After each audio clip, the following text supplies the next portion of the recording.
Romualdo vivía en Cocula, Jalisco, un pueblo donde los gallos cantaban antes del amanecer y donde la vida se sostenía a base de trabajo duro y fe cansada. Compartía una casita sencilla con Carmen, su esposa, quien vendía tamales afuera de la iglesia y siempre decía que el destino era como el clima. Uno nunca sabía cuándo iba a ponerse feo.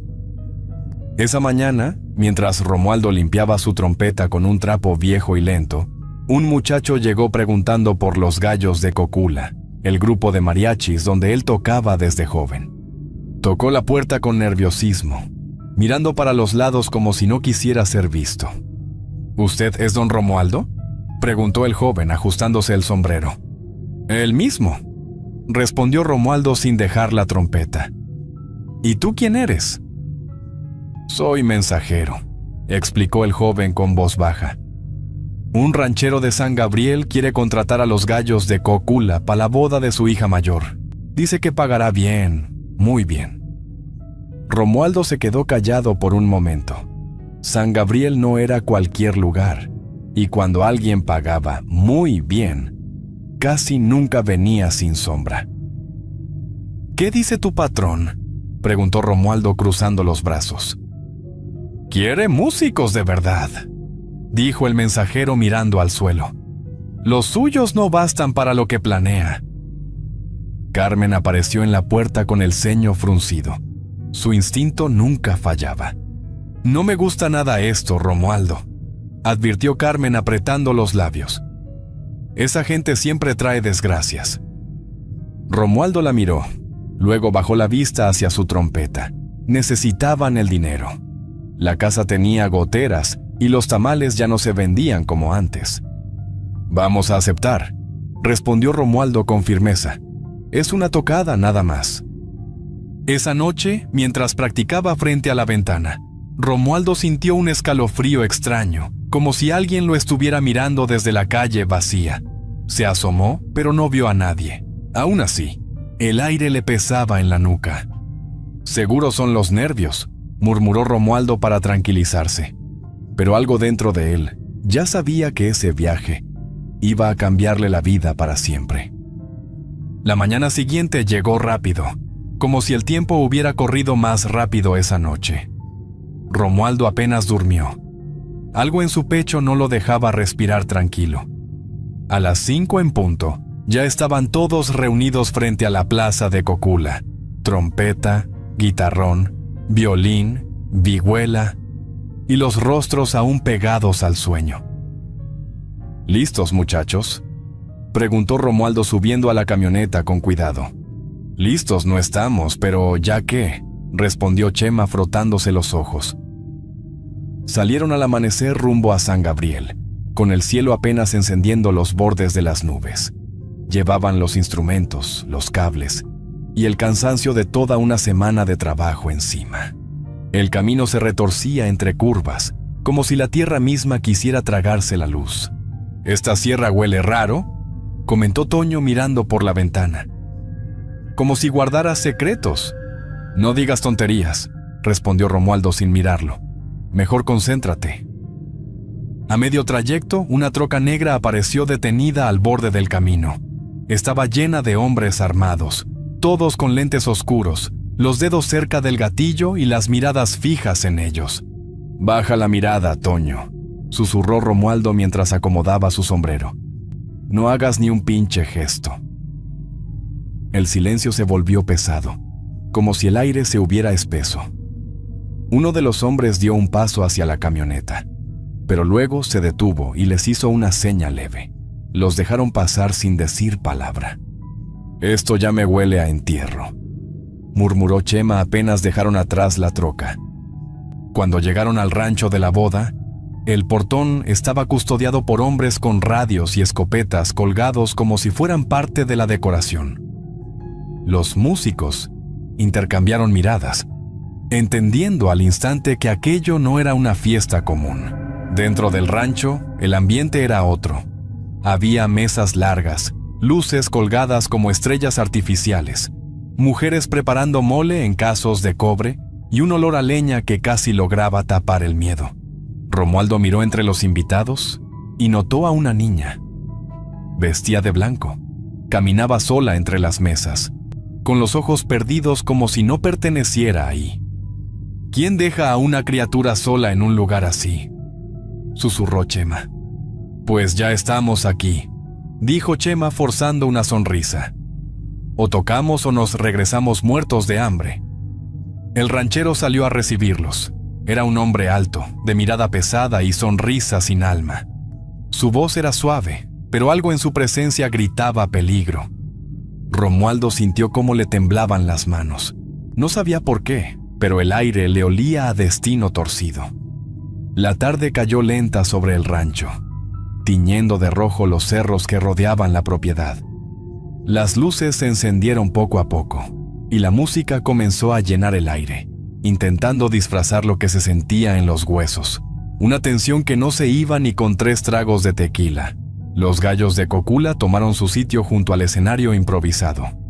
Romualdo ajustó su trompeta y lanzó la primera nota. El sonido fue claro, casi hermoso, pero su mirada estaba lejos de la música. Buscaba a la niña de vestido blanco. «Allá está otra vez», pensó Romualdo mientras tocaba. La niña caminaba entre las mesas, sin zapatos, como si nadie se diera cuenta de su presencia. Era la misma que había visto al llegar, con el mismo vestido, con la misma tristeza en los ojos. «¿Por qué está tan solita esa criatura?», preguntó Romualdo en voz baja. «Ni lo preguntes, compa», respondió Chema sirviendo agua en un vaso de plástico. «Aquí pasan cosas que no se deben mencionar». Los invitados reían y bailaban, pero algunos lanzaban miradas rápidas hacia la entrada. Parecía que todos esperaban algo malo. Entonces, ocurrió. Un sonido seco cortó la música. No fue trueno, fue bala. Luego vino otra y otra más. La fiesta se convirtió en caos. Algunos hombres que parecían sicarios irrumpieron entre las mesas disparando sin aviso. Los gritos se mezclaron con el sonido de platos cayendo y sillas moviéndose de golpe. Mujeres corrieron, hombres se tiraron al suelo y la música cayó. Romualdo apenas tuvo tiempo de reaccionar cuando vio a la niña correr hacia él. «¡Mija!», gritó Romualdo soltando la trompeta. La niña llegó hasta él con terror puro en los ojos. Un disparo la alcanzó justo en la espalda. Cayó en sus brazos, como buscando refugio. «Aguanta, mija, aguanta por favor», suplicó Romualdo con la voz rota. La niña murmuró algo. Fue tan bajo que no pudo entenderlo. Luego, exhaló su último aliento, pero no se fue del todo. En ese instante, Romualdo sintió una sombra fría y pesada salir del cuerpo de la niña y meterse dentro del suyo. No fue imaginación, fue real, como un aire helado que se le coló por la espalda. Y en ese momento, algo dentro de su alma se rompió para siempre. Romualdo logró escapar entre los árboles junto con Chema y Toño, corriendo a ciegas mientras los gritos y los disparos se mezclaban con el eco profundo de la sierra. Nadie decía nada. Solo el crujir de las ramas y el latido desbocado de sus corazones los acompañaba. El cuerpo de la niña ya no estaba en sus brazos, pero la sentía aún pegada hacia él. Una frialdad extraña, como si su piel hubiera absorbido su muerte. Iba impregnado de algo que no se quitaba ni con el sudor, ni con la sangre. «¿Estás bien, Romualdo?», preguntó Chema con voz temblorosa mientras tropezaba con los matorrales. «Cabrón, casi nos matan». Romualdo no respondió. Sentía un peso dentro del pecho que no lo dejaba respirar bien. Caminaba en automático, con los ojos perdidos, como si algo lo jalara hacia abajo desde adentro. Los disparos continuaron por un rato largo, hasta que el silencio cayó de golpe, seco, pesado. Entonces, los 3 salieron de su escondite con cautela. Se acercaron al borde del monte, donde podían ver el rancho desde lo alto. El lugar era un cementerio. Cuerpos tirados entre mesas volcadas, platos rotos, sillas caídas. El fuego seguía encendido en las cazuelas, como si la muerte hubiera llegado antes de terminar la comida.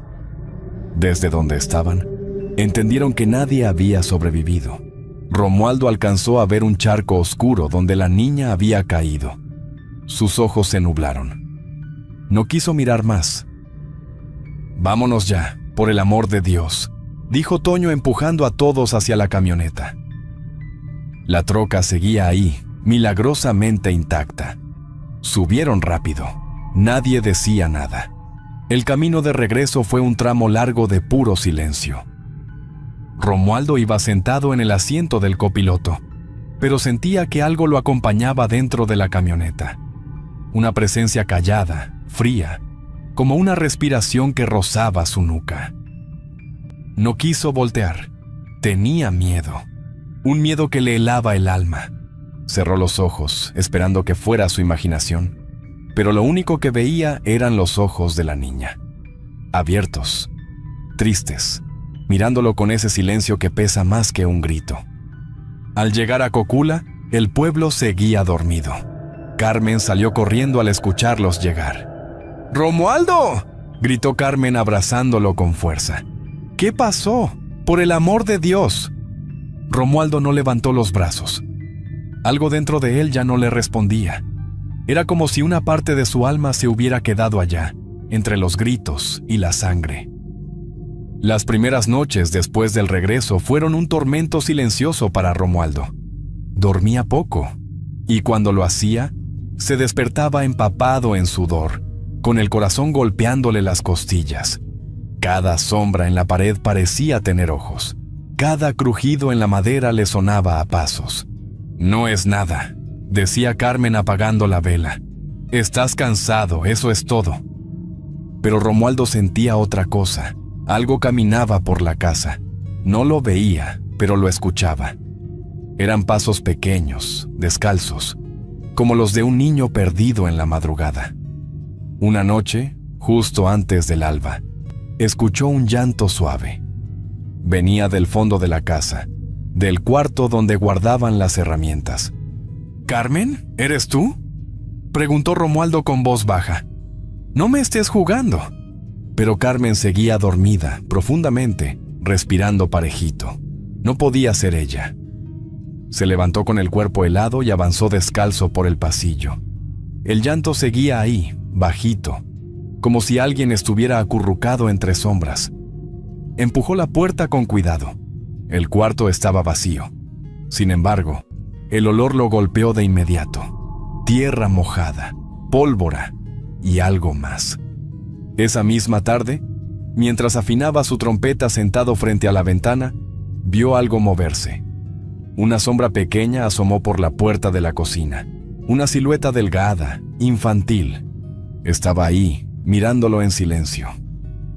«Déjame en paz, por favor», susurró Romualdo apretando los ojos con fuerza. «Yo no quise que murieras». La figura no respondió. Solo desapareció como si se deshiciera en el aire. Pero el frío se quedó. Un frío que no era de la tarde. Carmen lo miraba con miedo creciente. No sabía qué hacer, pero entendía que su esposo no estaba bien.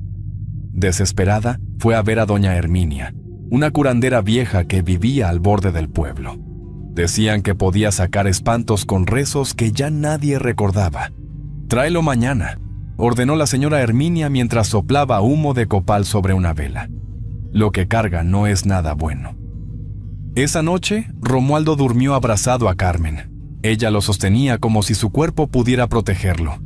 Pero cerca de las 3, él abrió los ojos con un suspiro. Había sentido algo. Unos dedos delgaditos, helados, le tocaron el cuello con suavidad, como si alguien buscara aferrarse a él desde el otro lado. El amanecer llegó envuelto en neblina, como si el monte también sintiera que algo no andaba bien. Carmen llevó a Romualdo a casa de doña Herminia antes que el sol terminara de salir. La curandera los esperaba en la entrada, con un rebozo oscuro y los ojos llenos de años. «Pásale, hijo», dijo Herminia con voz seca mientras lo guiaba hacia una silla de madera vieja. «Siéntate aquí y no te muevas». Romualdo obedeció. El aire dentro de la casa olía a copal, alcohol y hierbas colgadas del techo.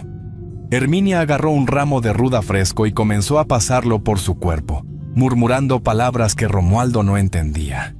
Viejas oraciones, cosas aprendidas de boca de abuelas.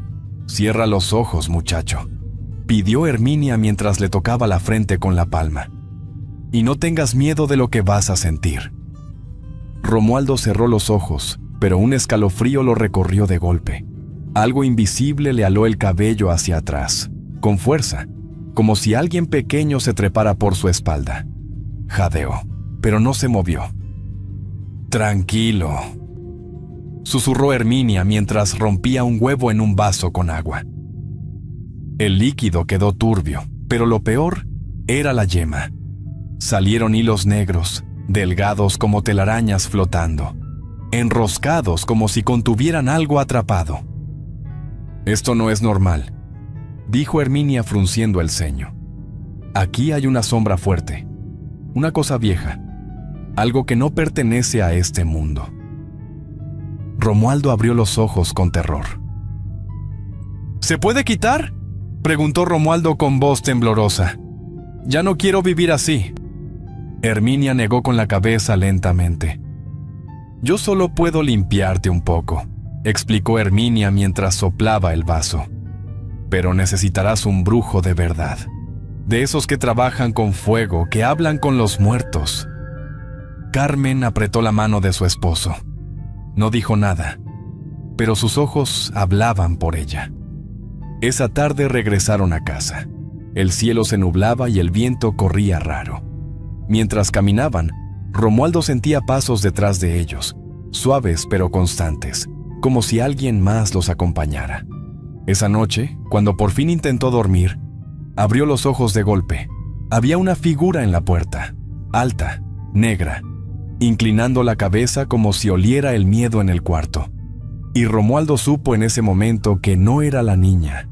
Era otra cosa, algo oscuro, algo que no pertenecía a este mundo. Romualdo y Carmen viajaron hasta el pueblo donde vivía el brujo recomendado por Herminia, un lugar perdido entre montes secos y caminos polvorientos. Carmen manejaba en silencio mientras Romualdo observaba el paisaje seco, lleno de espinas y cerros pelones. El aire era denso, como si la tierra entera contuviera la respiración. El pueblo no tenía nombre en los letreros. Solo unas casas viejas de adobe, un perro flaco durmiendo en la sombra y una tienda con las cortinas cerradas. El brujo vivía al fondo, en una casa de piedra oscura cubierta por ramas secas. Cuando tocaron la puerta, no hizo falta decir nada. El brujo, un hombre moreno de mirada dura y voz ronca, los miró desde adentro. «Pásale, muchacho», ordenó el brujo encendiendo una vela negra. «No vienes solo». Apenas cruzó la puerta, Romualdo sintió que algo dentro de él se retorcía. Era como si la casa lo reconociera, como si una parte de él ya hubiera estado ahí antes. El brujo no habló más. Solo preparó el altar, colocando hierbas, piedras y figuras talladas en hueso. Encendió ramas secas que empezaron a soltar un humo espeso, espiralado, que se movía con vida propia. Romualdo cerró los ojos por un segundo, pero al abrirlos, lo vio. Una sombra pequeña y retorcida se formaba frente a ellos, como hecha de humo vivo. Una figura de niña, delgada, de pie junto al fuego. «Esa es la niña», dijo el brujo con gravedad. «No quiere dañarte, pero su alma anda perdida». Bajó la voz como si revelara algo peligroso. Ella no debía morir allí donde murió. Era el pago de un pacto viejo con el diablo, uno que su padre hizo sin entender el precio. Romualdo sintió un nudo en el estómago. «Entonces, ¿fue por eso?», preguntó Romualdo en voz baja. «Por culpa de ese pacto». Pero el brujo no respondió. En ese momento, el humo se volvió más espeso. Una sombra más alta surgió detrás de Romualdo. Tenía los brazos larguísimos, cabeza ladeada y un cuerpo torcido que parecía no sostenerse por sí mismo. «Romualdo, no te muevas», dijo Carmen con terror. «Está detrás de ti». El brujo alzó el bastón y golpeó el suelo con fuerza. El piso retumbó. La sombra se desvaneció entre chispas, dejando un olor a quemado en el aire. «Eso no es un espíritu», advirtió el brujo con la voz tensa. «Es el diablo, y viene por lo que le arrebataron». Luego se volvió hacia Romualdo. «¿Y tú, muchacho?», dijo el brujo mirándolo fijo. «Estás en la cuenta. Ahora te toca pagar el precio». Las noches siguientes fueron un infierno para Romualdo. Dormía poco y mal, siempre con una sensación de que algo lo observaba desde la oscuridad. A veces despertaba paralizado, sintiendo el aliento caliente de alguien sobre su rostro, aunque Carmen dormía profundamente a su lado, ajena al horror. Una madrugada, abrió los ojos de golpe. La luz de la luna apenas entraba por la ventana, y al voltear, la vio. La niña estaba sentada al borde de la cama. Su vestido blanco estaba manchado de sangre. Las piernas colgaban sin moverse, y los ojos grandes lo miraban con tristeza. «Ayúdame, Romualdo», suplicó la niña. «No quiero irme con él». Romualdo intentó hablar, pero el miedo lo tenía atrapado. Sus ojos eran lo único que podía mover. Quiso gritarle que sí, que la ayudaría, pero entonces ocurrió. Una mano negra, enorme y delgada, surgió de la sombra junto a la cama. Jaló a la niña con violencia, como si fuera de trapo. Ella no gritó, solo estiró la mano hacia Romualdo antes de desaparecer en la oscuridad. «Déjala en paz, maldito», exclamó Romualdo con desesperación. «Ella no te pertenece».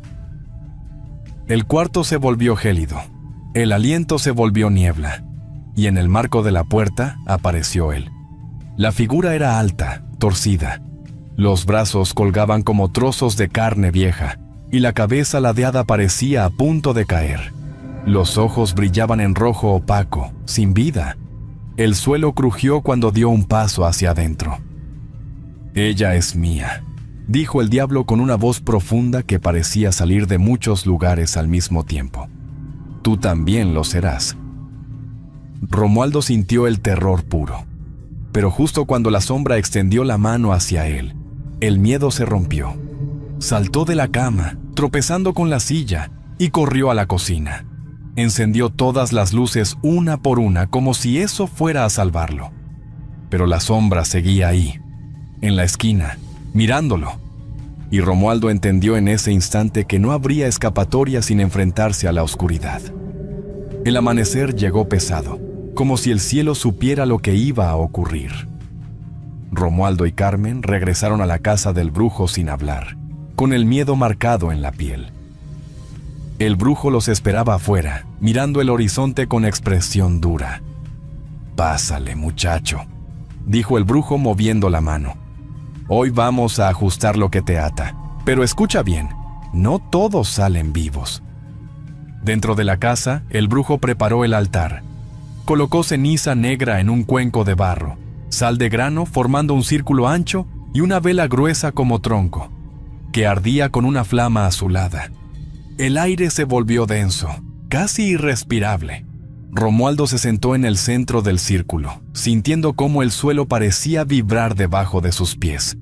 El brujo empezó a rezar en voz baja, con palabras viejas, aprendidas de ancianos que ya no existían. El humo se levantó en espirales, y entonces ella apareció.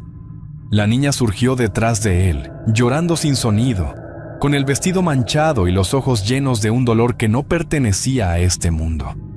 Un instante después, otra sombra creció detrás de ella, alta, larga, respirando como si tragara la luz. Era el diablo. «No mires atrás», ordenó el brujo sin dejar de rezar. «Si lo miras, él entra». El piso comenzó a temblar. Romualdo sintió dedos invisibles treparle por la espalda, subiendo lentamente como si quisieran arrancarlo desde adentro. Jadeó, apretando los dientes. Carmen corrió hacia él sin pensarlo. «¡Aguanta, Romualdo!», suplicó Carmen con la voz fracturada. «No dejes que te lleve». El brujo golpeó el bastón en la tierra y gritó. «El padre de esa niña entregó su alma al diablo. Pero al morir la criatura, el trato se rompió. Ahora esa fuerza anda suelta. y tú fuiste el último que sostuvo a la niña cuando cayó. Por eso te confundió, por eso te sigue». El diablo rugió, extendiendo sus brazos retorcidos hacia Romualdo. La vela tembló, el aire se volvió hielo. El brujo agarró un puñado de sal ardiente y la lanzó al aire. La sombra retrocedió con un chillido que hizo vibrar las paredes. La niña se acercó a Romualdo. Tocó su pecho con manos frías. Una paz breve, rara, lo envolvió por un instante, como si ella quisiera liberarlo. El brujo levantó el bastón y lo golpeó contra el suelo con toda su fuerza. Un viento helado barrió la casa. El diablo desapareció chillando entre las sombras, y Romualdo cayó de rodillas, respirando por primera vez como si el mundo volviera a caber dentro de él. Pasaron semanas después del ritual. Los días eran más tranquilos, pero las noches seguían pesando como plomo. Romualdo ya no veía sombras acechando cada rincón, pero el miedo aún vivía dentro de él, escondido detrás de los ojos. Él vivía con una tristeza que no terminaba de irse. Era como si una parte de él hubiera quedado atrapada allá, en el rancho, entre el humo, la sangre y la niña. Los compañeros de la banda no volvían a hablar de la boda. Cada vez que alguien mencionaba aquel lugar, se hacía un silencio incómodo. Era como si el solo hecho de nombrarlo pudiera despertar la maldición de nuevo. Una tarde, mientras guardaba su trompeta en su estuche de cuero viejo, Romualdo escuchó pasos pequeños detrás de él. Volteó de inmediato. «¿Quién anda ahí?», preguntó Romualdo mirando hacia la puerta. «No estés jugando conmigo». Nadie respondió, pero el aire se volvió frío, y una brisa leve le acarició la nuca. Era la misma sensación que sentía cuando la niña se le acercaba antes de morir. Romualdo encendió una vela, la colocó sobre la mesa y murmuró una oración que no recordaba bien. Sabía que la paz que tenía era frágil. Un suspiro de viento podía llevársela. Salió a la calle para despejar la mente. Al pasar junto a la pared de adobe, algo lo detuvo. Por un instante, la sombra del diablo apareció sobre la pared, inclinada, vigilante, como esperando. «No tienes poder sobre mí», dijo Romualdo con una valentía que le temblaba en la voz. «Ya no te temo». El viento sopló como respuesta, arrastrando un susurro lejano que no logró entender. Romualdo caminó de regreso a su casa con paso firme. Sabía que el diablo no lo había dejado del todo, pero también sabía que ya no era el mismo. Y aunque la niña no volvía a aparecer, él dejaba siempre una vela encendida, por si algún día necesitaba luz para encontrar su camino. Porque a veces, pensaba Romualdo, sobrevivir también era una forma de vencer al diablo.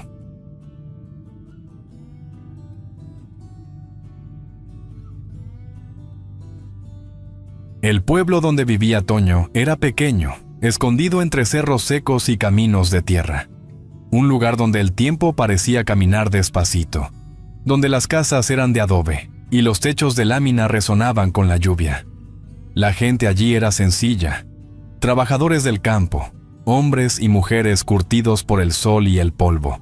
Muchos no habían pisado más allá de la escuela primaria, pero llevaban en el corazón un respeto profundo por las creencias heredadas, promesas a los santos, rezos a la Virgen, cruces en los caminos. La sabiduría popular mandaba, y las tradiciones eran ley no escrita. Toño, sin embargo, era distinto. Guapo, con ojos llenos de burla y sonrisa altanera, se sentía por encima de todo eso. Siempre andaba con una camiseta bien gastada, pantalón de mezclilla roto de las rodillas y una gorra vieja que usaba al revés. Andaba en su bicicleta roja, que crujía al pedalear, como si nada en el mundo le importara. ¿Rezar? Eso no llena la panza, decía entre carcajadas, cada vez que pasaba una procesión o escuchaba a alguien hablar de cumplirle promesas a los santos. Una tarde calurosa, mientras el sol bajaba y el polvo del camino se levantaba en remolinos, Toño iba pedaleando sin apuro. A la orilla del camino, entre matorrales resecos, vio una cruz humilde, clavada en la tierra, con flores ya secas por el sol y el tiempo. Era una de esas cruces que marcan tragedias, lugares donde alguien perdió la vida. Toño frenó, bajó de la bicicleta y, con desprecio, le dio un puntapié a la cruz. «Difuntos consentidos, ¿y quién cuida de los vivos, pues?», gritó con burla. De inmediato, un viento helado lo envolvió. Un escalofrío le recorrió la espalda. Los pájaros dejaron de cantar. Todo quedó en un silencio extraño, pesado. La bicicleta se cayó sola, como si una mano invisible la hubiera empujado. Una anciana que venía caminando a pasos lentos por el mismo camino, al ver lo que había hecho Toño, lo miró fijamente con una mezcla de enojo y compasión en los ojos. «No te metas con lo sagrado, muchacho, que los muertos tienen oídos», le dijo con voz firme. Más tarde, en la tienda del pueblo, su amigo Lalo le murmuró: «No deberías burlarte así, Toño. Mi abuela dice que esas cruces son sagradas, que quien les falte al respeto, lo paga». Toño se rió, pero en el fondo, algo se le movió adentro. Esa noche, Toño se acostó todo enchilado. Aunque se había reído frente a Lalo, algo en su pecho no lo dejaba en paz. El silencio de la tarde, ese viento helado, los ojos de la anciana. Todo se le repetía en la cabeza. Pasada la medianoche, lo despertaron unos pasos pesados afuera. Abrió los ojos de golpe. Al principio pensó que lo había soñado, pero los escuchó de nuevo. Tac, tac, tac. Se levantó despacio y se asomó por la ventana. No había nadie, ni un alma. Solo oscuridad y el canto lejano de un grillo. Cerró las cortinas, murmurando en voz baja: «¡Qué chingaderas!». Seguro fue un perro. Al amanecer, bostezando y con los ojos hinchados, abrió la puerta. Y ahí estaba, justo frente a la entrada de su casa, clavada en la tierra, la misma cruz que había pateado. Igualita, pero ahora tenía un nombre grabado: Mateo, 9 años, rodeada de flores secas. No era una broma cualquiera. Toño palideció. «¡Qué chingados!», murmuró con la voz entrecortada. Miró alrededor buscando a alguien. Nadie. Corrió a la calle, giró por la esquina, revisó los alrededores. «¿Quién fue? ¡Salgan, cabrones! ¡No se pasen de lanza!», gritó con desesperación, su voz quebrándose. Entró corriendo, agarró el hacha que usaban para la leña y volvió a la puerta. Respiró hondo, levantó los brazos y descargó toda su fuerza sobre la cruz. El hacha rebotó, como si hubiera golpeado piedra. Ni una astilla, ni un rayón. «¿Quién me está jugando esta broma? Esto no es gracioso», gritó con los ojos desorbitados, respirando agitado. Volvió a golpear. 1, 2, 3 veces. Nada. La cruz seguía ahí, intacta, como si lo estuviera desafiando. Toño se quedó quieto, con el hacha temblando en las manos. Por primera vez en mucho tiempo, sintió miedo de verdad, miedo de algo que no podía entender, miedo de lo invisible, miedo de lo que no se puede explicar. Y el nombre, Mateo, 9 años, le retumbaba en la cabeza. A la mañana siguiente, Toño se levantó decidido a terminar con esa maldita cruz. Con las manos sudadas y el corazón acelerado, la desenterró a golpes, la cargó sobre el hombro y caminó hasta el arroyo detrás del monte. Sin pensarlo 2 veces, la arrojó con fuerza. El agua la arrastró río abajo, desapareciendo entre las piedras y la maleza. Se sacudió las manos, soltó el aire y dijo en voz alta, como para convencerse: «Ya estuvo, se acabó». Pero al amanecer del día siguiente, al abrir la puerta, ahí estaba otra vez, la misma cruz, justo en el mismo lugar, clavada y aún mojada, con gotitas cayendo al lodo. Toño dio un paso atrás, helado. «Esto ya no es una broma. Algo está mal», susurró, con los ojos muy abiertos. Trató de ignorarlo, de actuar como si nada. Fue a trabajar al campo, comió con su madre, evitó hablar del tema, pero las cosas empeoraron.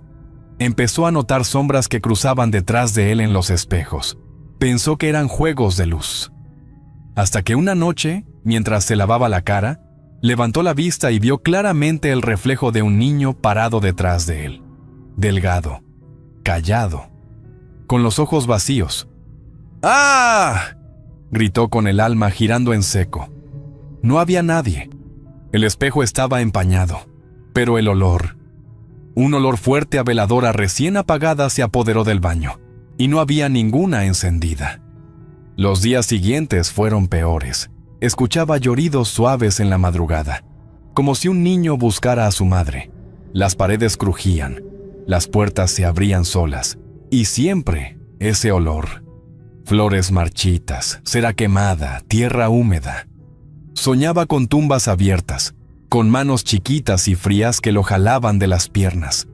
Se despertaba gritando, cubierto de sudor. «¡Déjenme en paz, cabrones!». «¡Ya estuvo!», vociferaba al aire mientras se abrazaba las rodillas en la cama, temblando. Una noche se atrevió a mirar de nuevo al espejo, y ahí estaba otra vez. El niño, más cerca, más claro, no decía nada, solo lo miraba. Pero cuando Toño volteó, ya no había nadie, solo el frío, solo el miedo. La cruz, cada día más firme, parecía ahora parte de la tierra misma. Ya no era solo madera, era advertencia viva. Y Toño ya no se reía. Esa noche, Toño regresaba caminando de la casa de su compa Lalo. El aire estaba raro. El camino, aunque ya bien conocido, se sentía distinto, más oscuro, más callado. Los matorrales que bordeaban la vereda parecían respirar, y cada paso levantaba un polvillo seco que flotaba como si no quisiera caer. De pronto, se detuvo en seco. Ahí, a mitad del camino, estaba una figura encapuchada, parada, firme. No se movía, no tenía rostro, solo sombra bajo el manto, como si la misma oscuridad se hubiera parado ahí. Toño sintió un golpe en el pecho. El aire se volvió más denso, como si algo invisible lo aplastara. El sudor le bajó por la nuca, aunque hacía frío. ¿Quién está ahí?», murmuró con voz temblorosa. Nada. La figura seguía ahí, en silencio. Pero lo miraba. No tenía ojos, pero Toño lo sentía. Esa mirada era más fría que la muerte. «¿Quién eres? ¿Qué quieres de mí?», gritó con desesperación y dio un paso atrás, tropezando con una piedra. Corrió, como si lo persiguiera el mismísimo diablo. No miró atrás. Llegó a su casa sin aliento, con el corazón a punto de salírsele del pecho.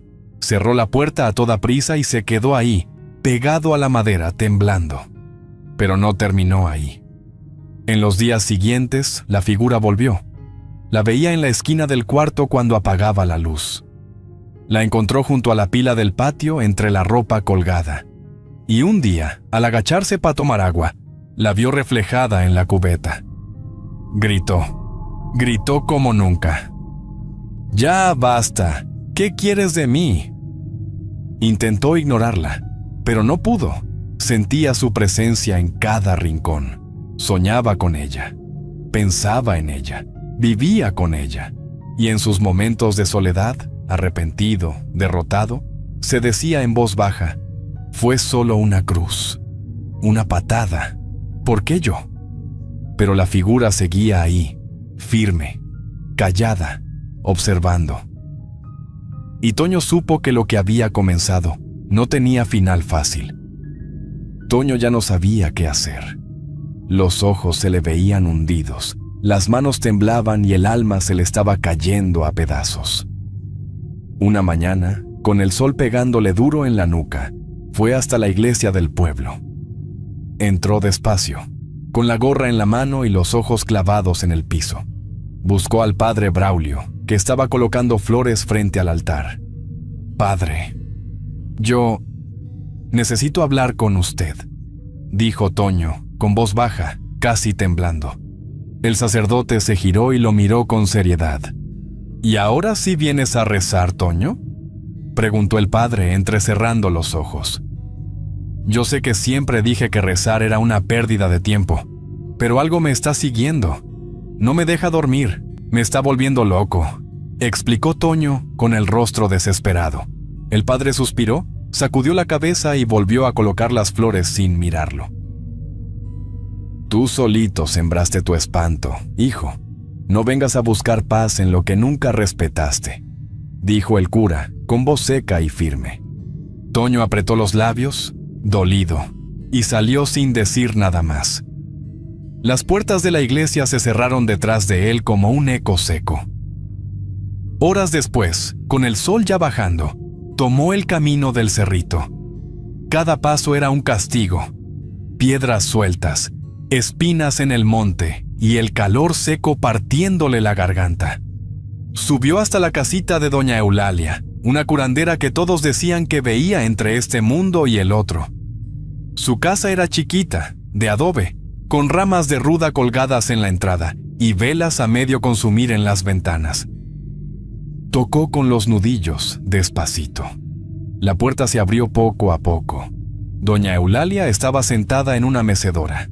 Enorme trenza blanca, ojos chiquitos y brillantes como brasas vivas. Lo miró sin sorpresa.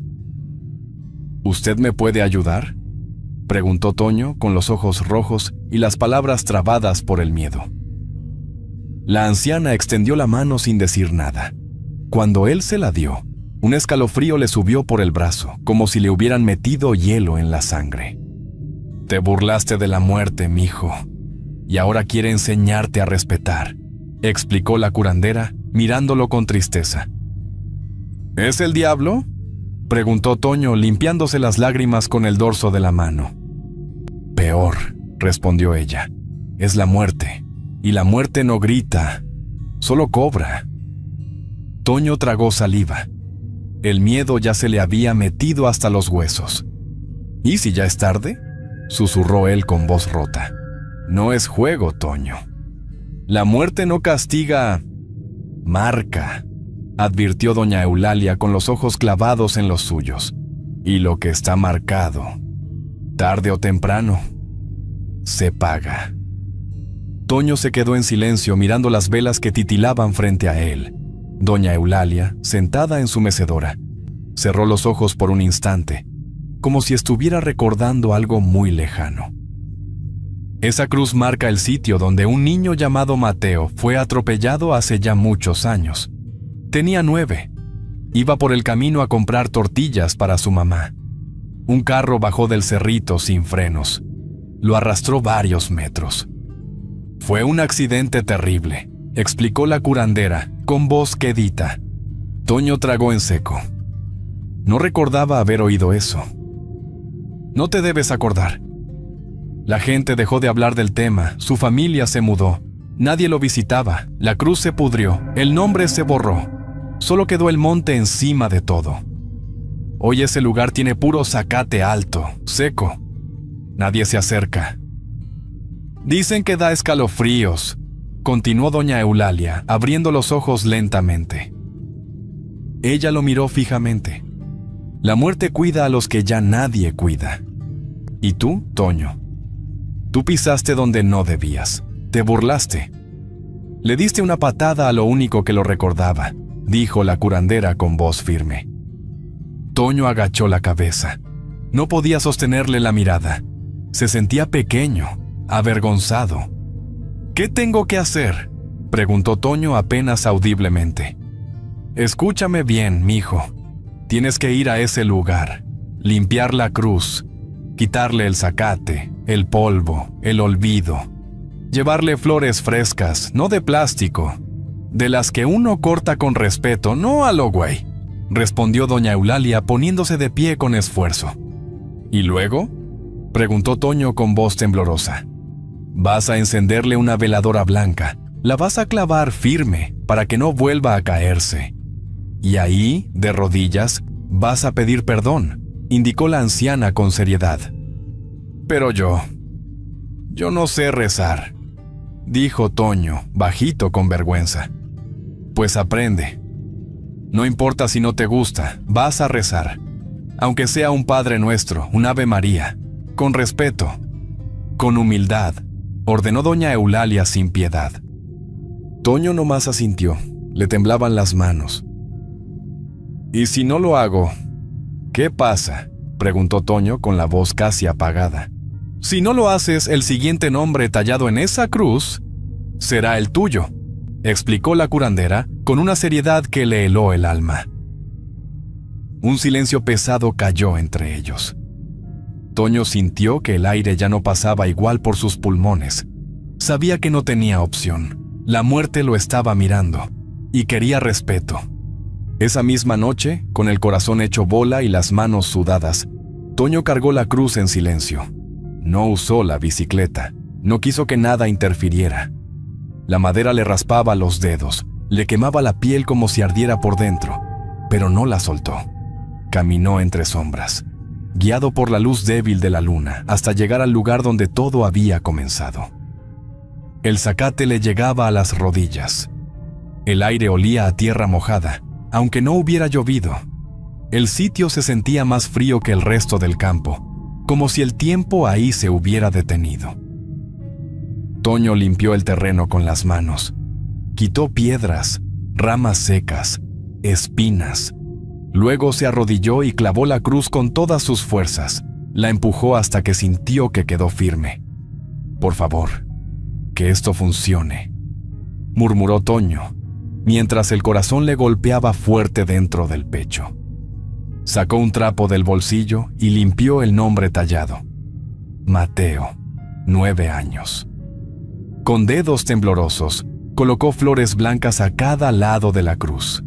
Después, encendió una veladora blanca y la dejó frente al nombre, protegiendo la llama con las manos.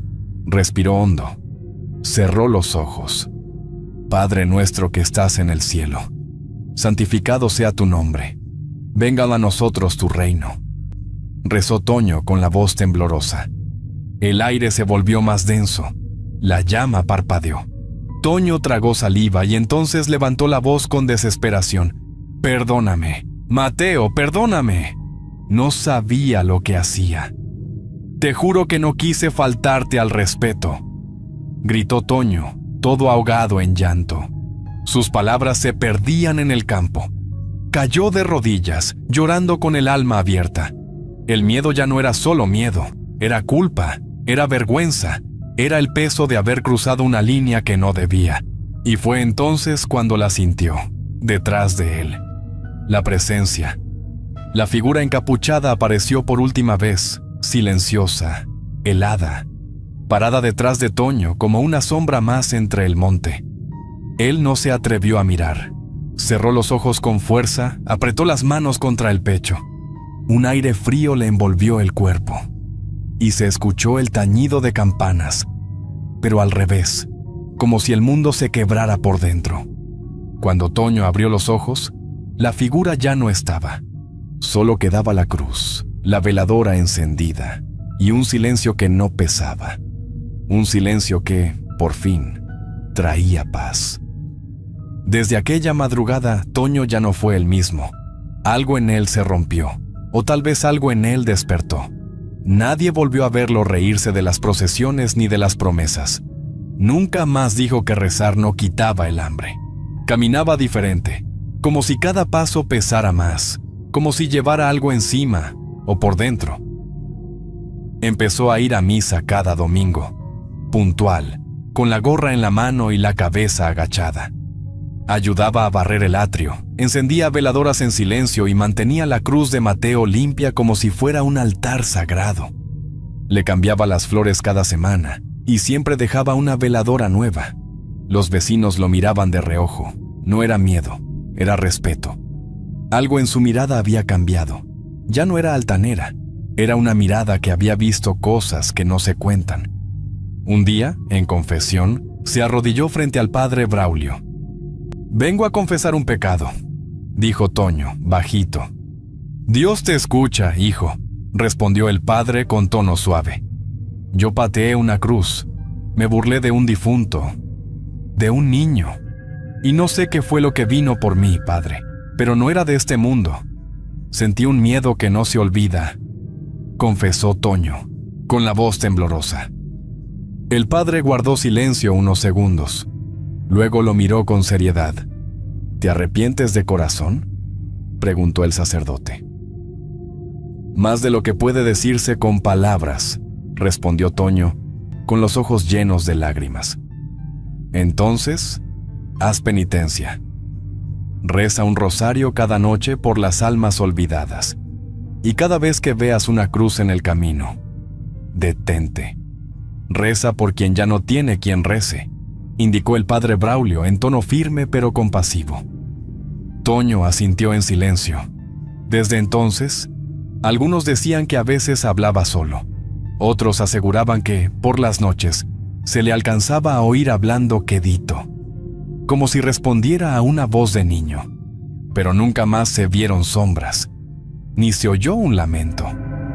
Y Toño vivía callado, siempre atento, como quien aprendió a escuchar lo que la mayoría prefiere ignorar. Desde aquel día, Toño no fallaba. Cada semana, caminaba con paso firme hasta la cruz, llevando flores frescas. A veces blancas, a veces silvestres, pero siempre naturales. Las acomodaba con cuidado, quitaba la tierra acumulada, limpiaba las hojas secas y prendía una veladora. Se quedaba un momento en silencio con la cabeza inclinada, murmurando una oración que ya se sabía de memoria. No lo hacía por rutina ni por miedo. Lo hacía porque comprendía que había un compromiso, una deuda que no se podía descuidar. Una vez, durante el temporal, se enfermó. Fiebre alta, temblores en el cuerpo, la garganta cerrada. Su madre insistió en que no saliera, que descansara. Toño, débil, aceptó. Fue la única vez que no cumplió con su visita. Esa noche, la fiebre no lo dejaba dormir. Se retorcía entre las cobijas, empapado en sudor. Y en medio del silencio de la madrugada, escuchó golpes suaves en la ventana. También creyó oír algo que lo heló por dentro. El sonido de tierra siendo removida, como si alguien estuviera cavando despacio, cerca de su casa. Se levantó con esfuerzo, agarró las flores que su jefita había dejado en la mesa, se cubrió con un suéter viejo y salió, aún temblando. Caminó como pudo hasta la cruz. La tierra estaba húmeda, el aire olía a cera apagada. Colocó las flores con manos torpes, encendió la veladora como pudo y, de rodillas, pidió perdón con la voz bajita y ronca. Esa noche no volvió a escuchar nada extraño. Fue entonces cuando entendió que no se trataba de una penitencia impuesta. No era castigo, era un trato silencioso entre él y lo que habita más allá. Mientras él cumpliera, estaría en paz. Pero si alguna vez lo olvidaba, si dejaba de ir, si ya no rezaba, la muerte no iba a mandarle señales, solo iba a venir. La cruz sigue ahí, al borde del camino polvoriento, donde el sol pega recio, sin piedad, y el viento seco arrastra hojas muertas como susurros del pasado. Siempre está limpia, con flores frescas, nunca marchitas, como si alguien que no se ve las cuidara con devoción. Los del pueblo dicen que, en ciertas noches en que el viento sopla fuerte y el monte cruje, se escuchan pasitos de niño corriendo alrededor de la cruz, risas lejanas que se pierden entre los matorrales. Aseguran también que todo el que pase por ahí debe quitarse la gorra y persignarse con respeto, porque la muerte no perdona las malas costumbres de los jóvenes que se burlan de lo sagrado, ni perdona que olviden a los suyos. La muerte no grita ni amenaza, cobra con sombra, sin ruido. Y ahora, tallados en esa madera vieja pero firme, hay dos nombres, dos memorias que no deben ser tocadas ni con palabra ligera: Mateo y Toño. Espero que esta historia les haya gustado. Es un placer para mí compartir esos relatos con ustedes. Comparte este video con otras personas para que sigamos creciendo y más relatos lleguen a más gente. Escríbeme sus experiencias y sus opiniones en los comentarios. Eso me ayuda a seguir mejorando. Si el video les gustó, por favor, no duden en escribirse y darle me gusta. Muchas gracias y un saludo nada cordiales a todos. Nos vemos hasta la próxima.